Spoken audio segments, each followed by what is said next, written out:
I want to talk to you about a few things. I'm not going to do this repeatedly, but I do think I want to make you aware of some things so that you, if people ask you about it or say, what's up with whatever. As you know, there's been quite a furor on social media relative to the girl with the toes. And then there's been another individual, Stone Moss, who had his ankle healed. He's a pastor, actually. And people have said crazy stuff about him, which is tragic. So I called him last night. I said, hey, are you doing okay?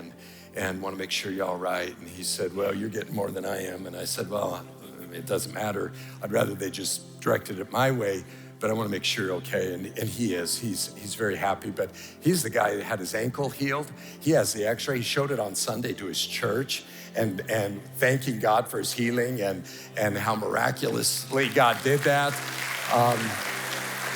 But for whatever reason, people have taken him on and they've taken on the girl, Chrissy, in Joplin, which has been really, really unfortunate. She's had a lot of trauma in her life, and it breaks my heart to see people do that towards her, because her miracle is real, it's genuine. People are saying, well, if it's genuine, why aren't you doing anything with it to publicize it? There's a couple of reasons that I want to say to you. First of all, I'm less interested in proving to people what I know God did than I am in protecting sheep who are vulnerable. And I'm gonna protect sheep first. That's my first concern, is for her. So, if that bothers you, I'm sorry, but if you're in trouble, my concern's for you too.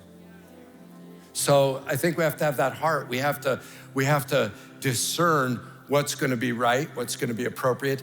Debbie is down at the Joplin campus visiting with her and meeting with her and some of the others who are part of that miracle, talking with them. The news leader asked if we would comment. They had followed things on social media. And I'm just gonna say it as kindly as I know how to. They have had a repeated history of not only a general bias against evangelical Christianity, but a targeted bias against James River. I just felt like, I'm not gonna talk to somebody, to an agency that has a history of not being unbiased.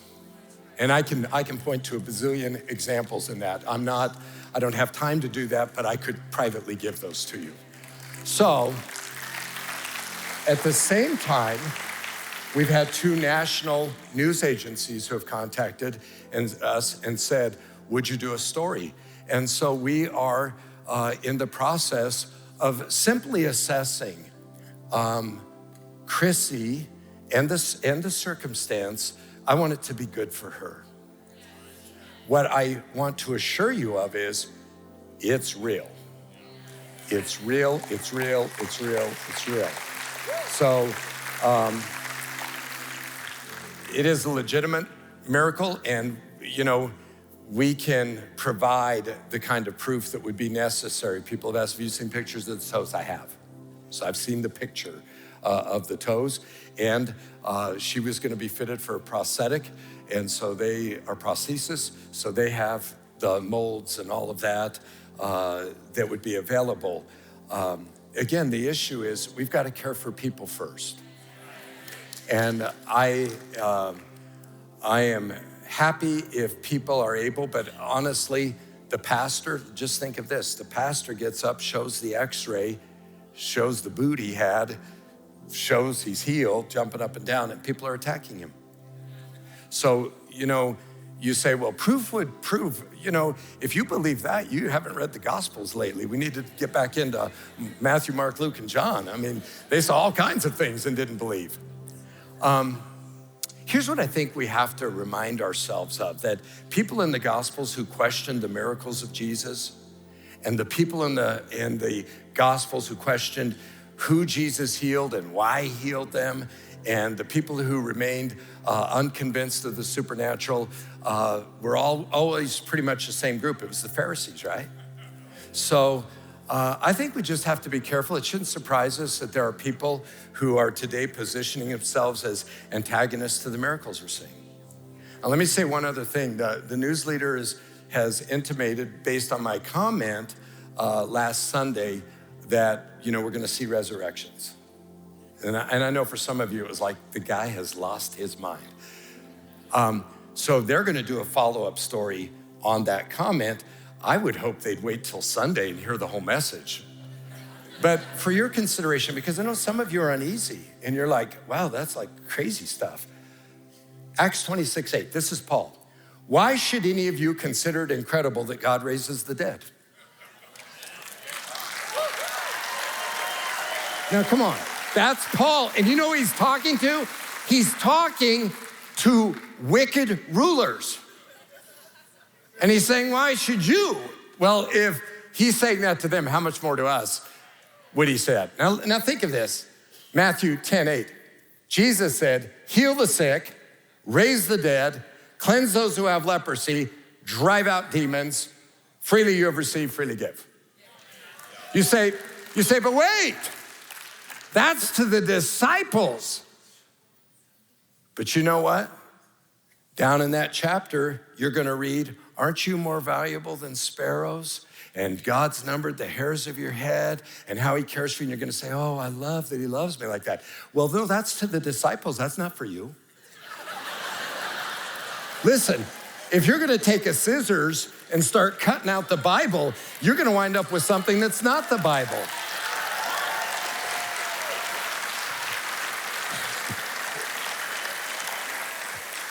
Listen, why should any one of us consider it incredible that God raises the dead? And I'm gonna tell you some stories on Sunday that will help you to understand God raises the dead. And we're gonna do it from the Bible, and we're gonna do it from the newspaper. So we're gonna get both, okay? And you're gonna love it, and you're gonna walk out of here saying, oh wow, I can't wait to see it. Rather than pastor's lost his mind, you're gonna say, I think you might be right. So, okay, we're gonna approach it that way. And listen, I understand not everybody gets there at the same time, but honestly, we have seen 1,000 miracles in 1 week. Come on. I mean, so I want to say a couple of things on miracles just to help you. Miracles are not only received by faith, they're lived in by faith.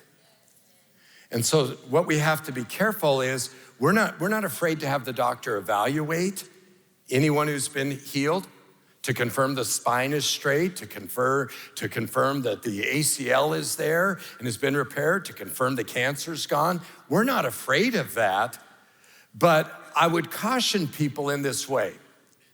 The first thing to do when God touches us is to celebrate what he's done and enjoy it. That's a good thing to do. And let me say this, and I read you a testimony tonight. Not every miracle will be validated by medical science. Okay, so let's take the man with the lens. They're like, the lens isn't sitting right, but you can see really, really good. We're not gonna do surgery on that. Did God heal him? Hey, he was 2,200, now he's 20/25. What would you say?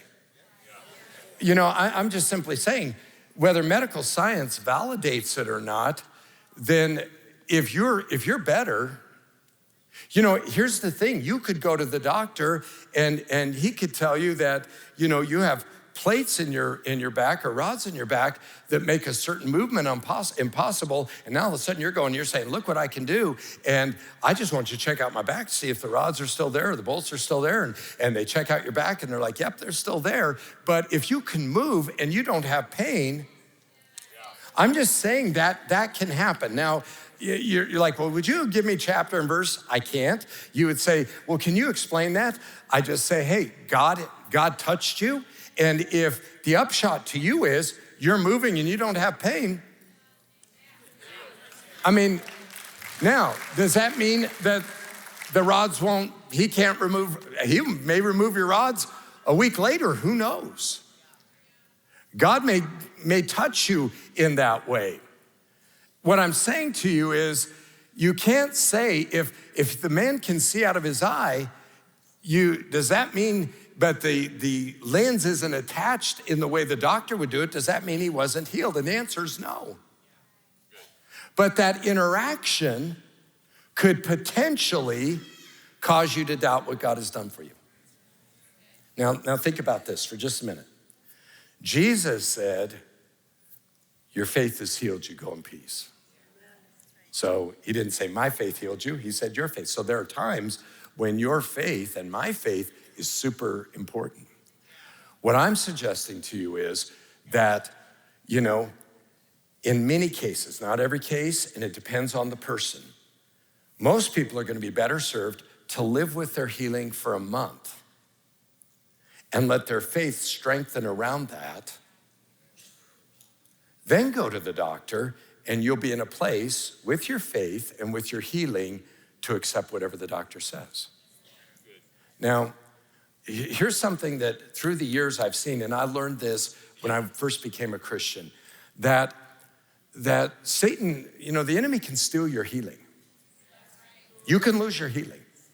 Now, listen, Satan tries to steal everything God does. Remember this parable of the sower and the seed, and it falls on hard paths, and the birds come and pick it up, and Jesus said that's what Satan does. He tries to steal the word from people.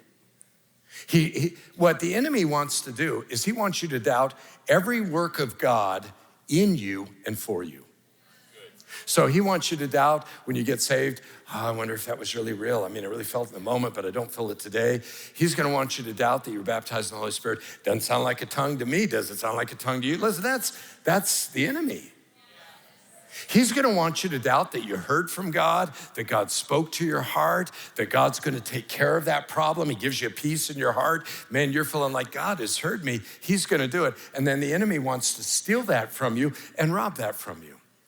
I remember when I was in college, my roommate had, his dad was tied in with a electric utility that was building a power plant near where I lived. And so we both got on with the labor union. And what that meant is we made 5 times minimum wage. So for a college kid, that's like we were making bank. It was as good a summer job as you could have.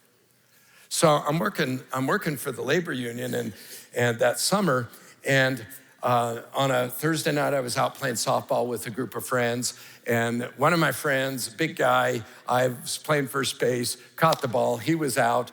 Either he didn't see me or he was being ornery, but he mowed me down, and my arm instantly, I was in massive pain. So, I can't move my arm. I can't lift my arm.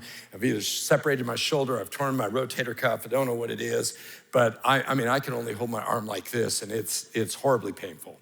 Next day, I go to the job site, and I'm trying to work with one arm, and the foreman comes up to me, and he says, hey, listen, what happened to your arm?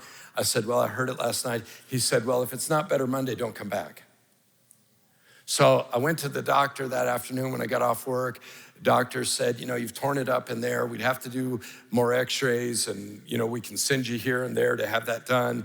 And, really had no help except give me painkillers. So on Sunday, I go to church, and at this point, I'm a Christian for about a year.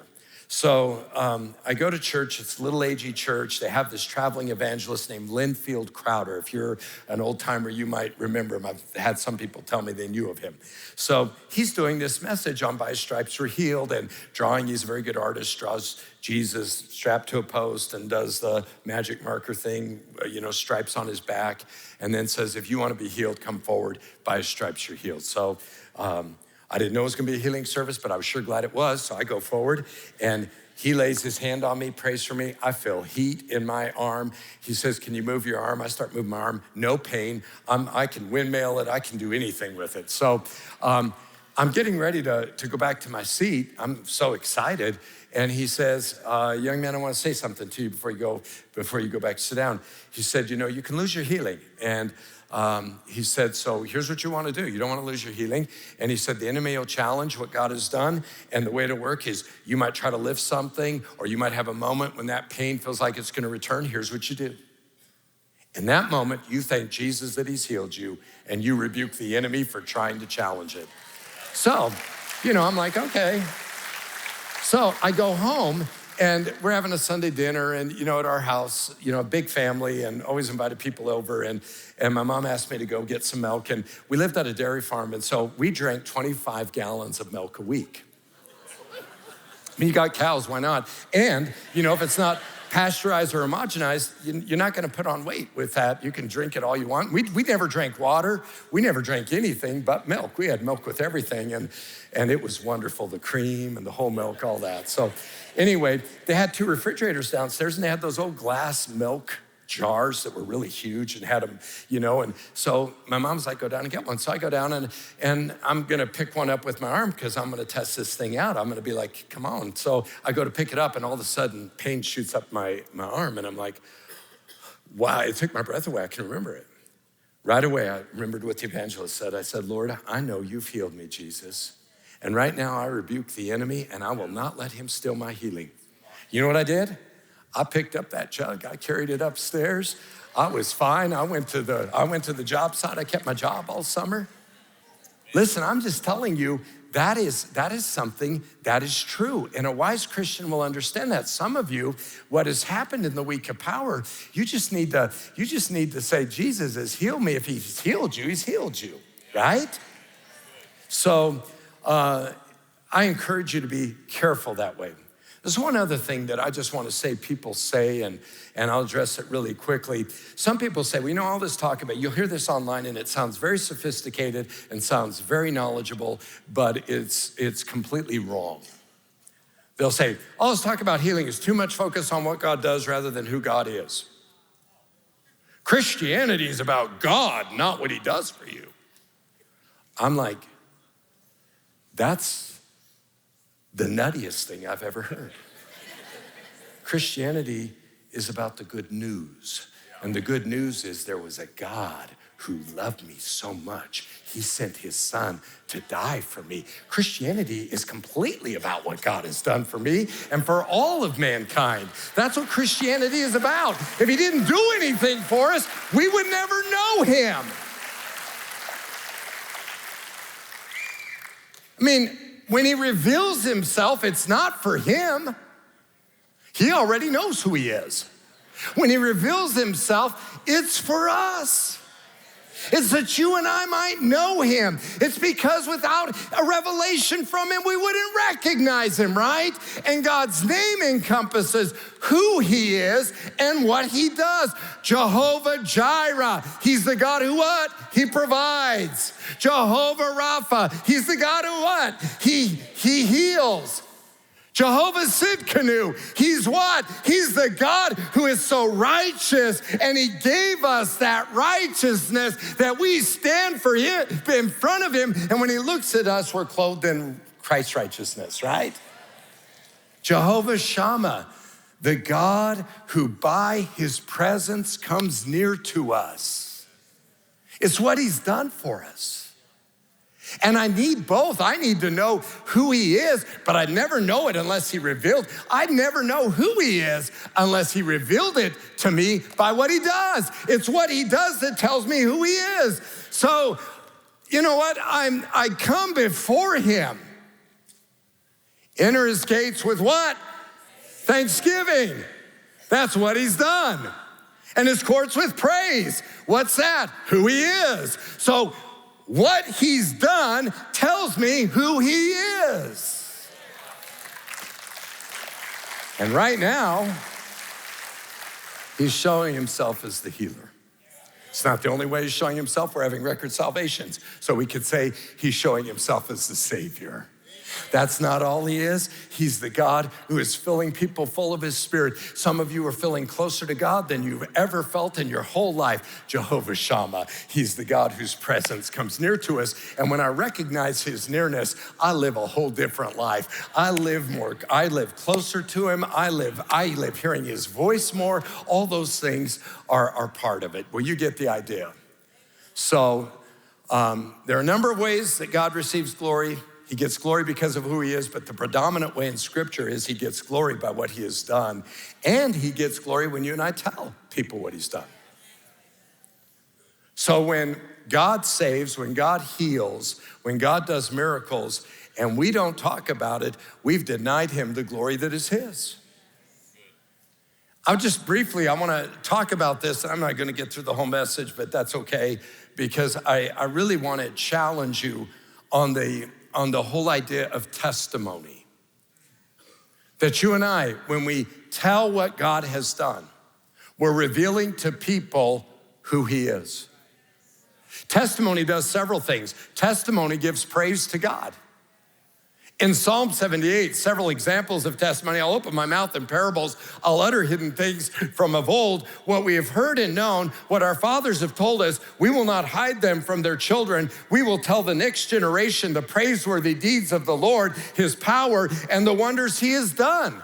The way you teach the next generation who God is you do it by telling him what he's done.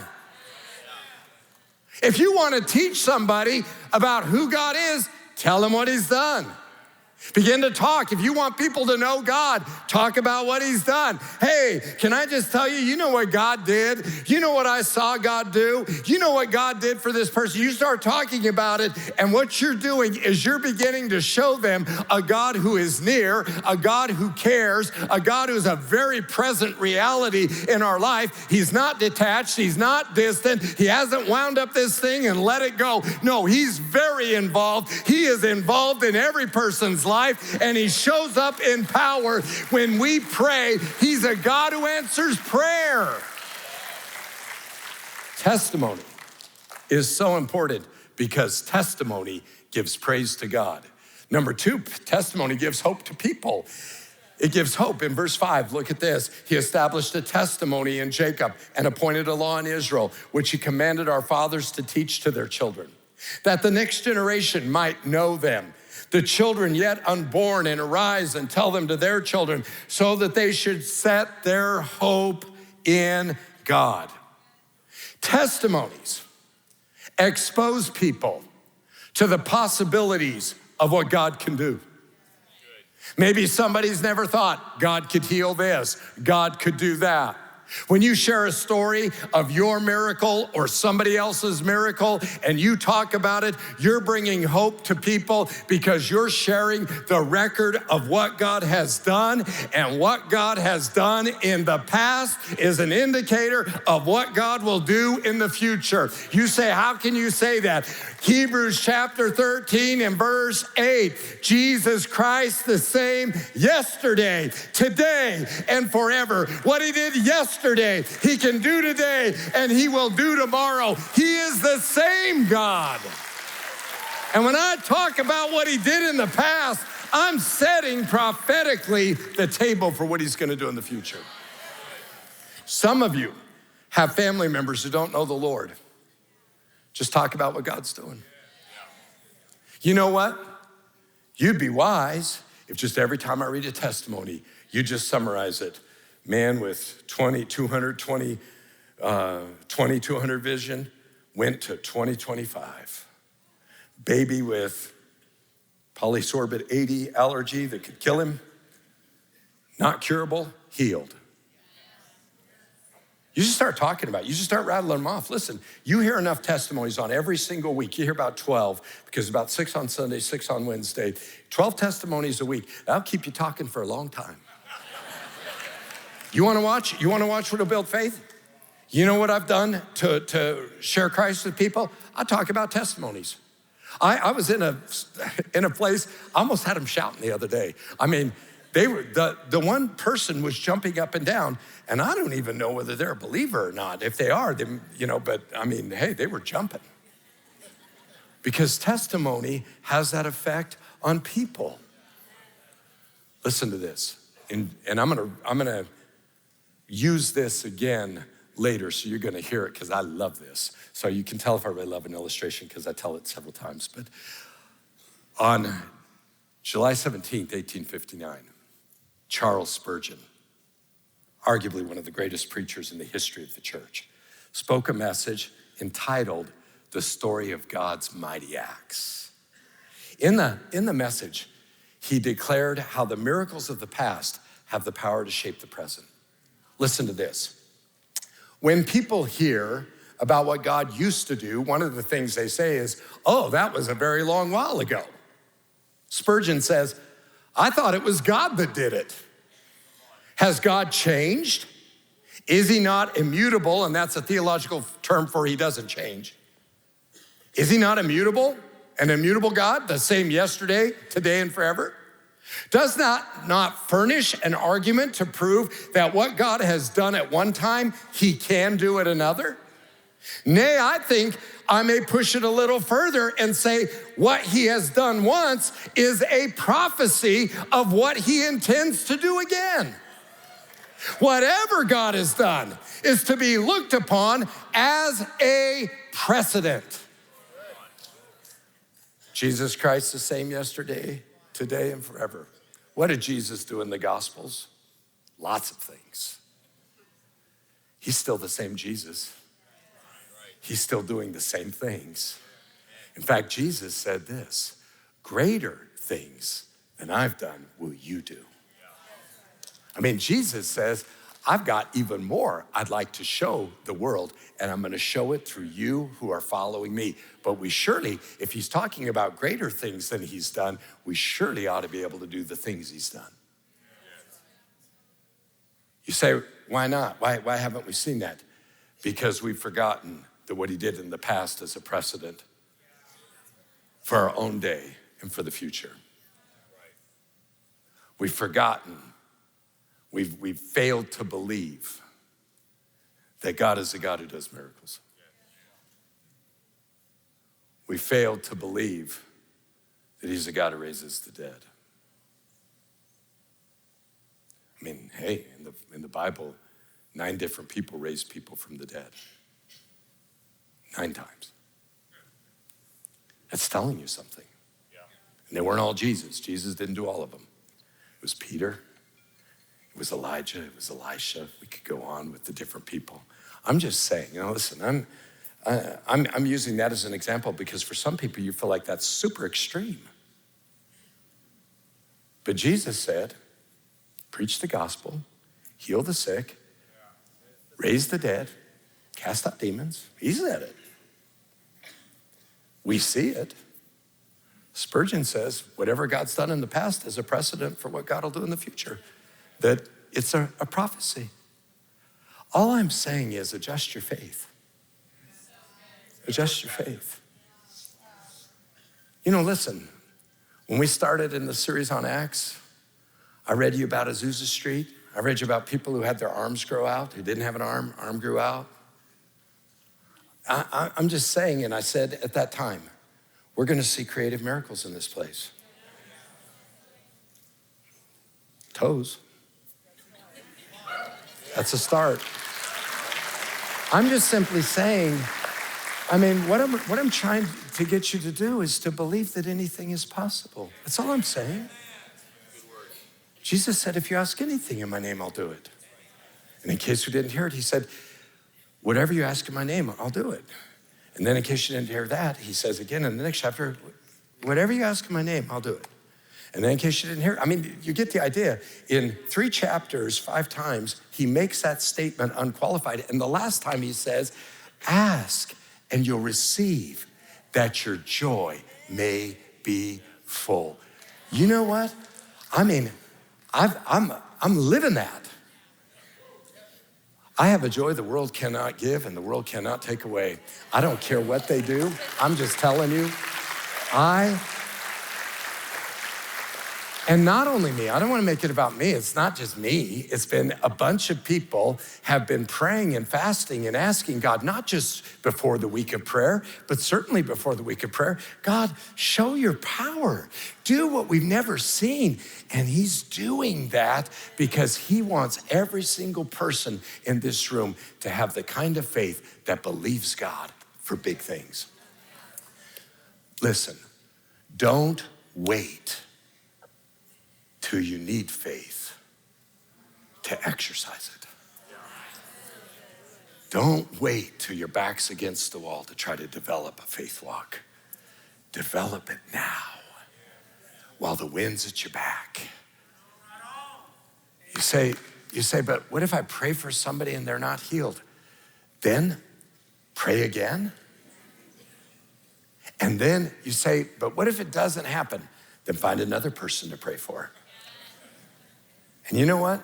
Just keep doing it. And pretty soon what will happen is your faith will change and you begin to see God use you in a way you never imagined. I can tell you this, the more people you and I pray for, the more people are gonna be healed. And healing is, let me just reassure you, healing is simply a vehicle on the way to a great awakening. I mean, this is a precursor. This is getting you ready and me ready for what God wants to do to reach this area. I got a beautiful testimony. I'm sharing this with permission because I would not share something like this without permission from the person.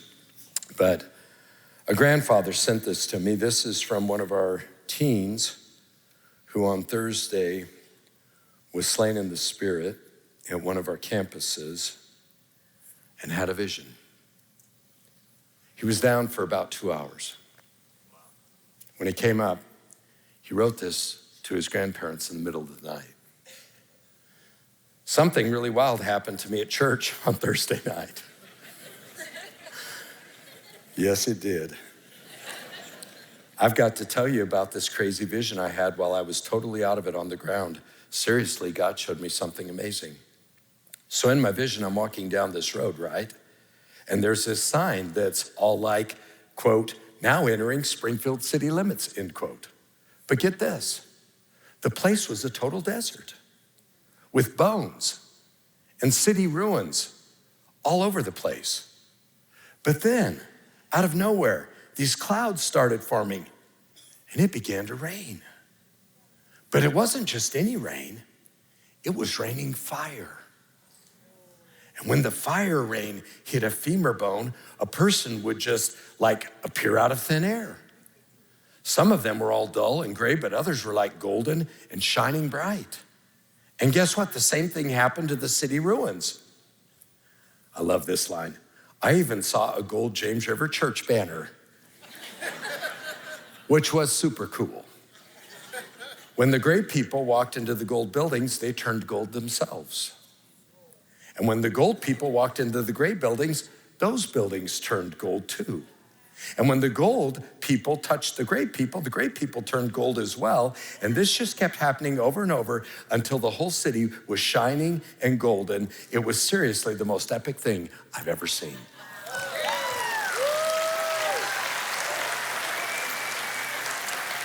What he's seeing is a great awakening. That's what he's saying. I'm telling you what, the clouds are forming. He's right. They are forming. And the Lord is he's gonna move on this area. He's gonna move. And when he does, he's gonna transform this area. He's gonna transform Joplin. He's gonna transform North Springfield. He's gonna transform the area. We desperately need it. We desperately need it. But then he's gonna transform beyond the region. There's coming a great awakening. When you have a great awakening coming, you're gonna have people try to stop it. When Jonathan Edwards, when he preached sinners in the hands of an angry God, and people were grabbing onto the pews for fear they'd fall into hell, and then next thing you know, his wife's slain in the spirit, and people are shrieking, and things are going on, and there's a furor in New England, across New England, and people were using the social media of the day, which was letter writing, and they were writing letters to get him thrown out of his church. Because they said, that's not God. God can't, but you know what? It was a move of God that swept New England. I'm just telling you, you can count off the years. It's time for another great awakening. Our country needs it. We're praying for it. It's what we've been praying for, right? All that to say, I believe it's coming. I believe God's gonna answer our prayers. I believe this is all in context part of something much bigger than this. It's not about James River, it never has been. Not about me, really not about you.